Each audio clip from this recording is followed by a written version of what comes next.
আগের পাটে বলেছিলাম গোপাল পুজো উপলক্ষে আমাদের এখানে রং খেলার পরের দিন ছিল মৎস্য। দুপুরবেলায় ভোগ দেওয়ার পরে এমনি দেখেছো গোপালকে জল খাওয়াচ্ছিল, ওকে কিন্তু কেউ শিখিয়ে দেয়নি, ও নিজে থেকে গোপালকে জল খাওয়াচ্ছিল। পুজোর পরে প্রসাদ নিয়ে নিয়েছি, আমি প্রথমে খেলাম, তারপরে ওকে খাওয়াতে গেলাম, কিন্তু ও ঘন্টা নিয়েই ব্যস্ত আর প্রসাদ খেলো না।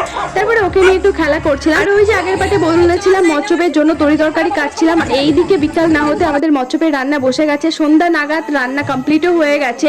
আমাদের হয়েছিল খিচুড়ি আর একটা তরকারি পায়েস। আর এই দেখো এরা সমস্ত জল পাতা দেওয়ার জন্য রেডি হয়ে গেছে।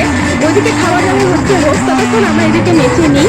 আর এদিকে দিয়ে নাচ করছে আমার সাথে, সেটা হচ্ছে আমার স্টুডেন্ট। দেখো পড়াটা তো স্টুডেন্ট হলে পড়া বাইরে কিন্তু তখন নাচ গান মজা আনন্দ সব কিছু একসাথে করতে হবে। তাই আমরা সবাই মিলে ভীষণ আনন্দ করি গোপাল পুজোতে, নাচ গান সব কিছু একসাথে হয়। এই নাচটা সেরে আমরা সবাই মিলে মৎস্য খাবো, তারপরে যে যার বাড়ি চলে যাবো। কার কাছে বিসর্জন তার পাত্তাও আসবে, দেখো পরে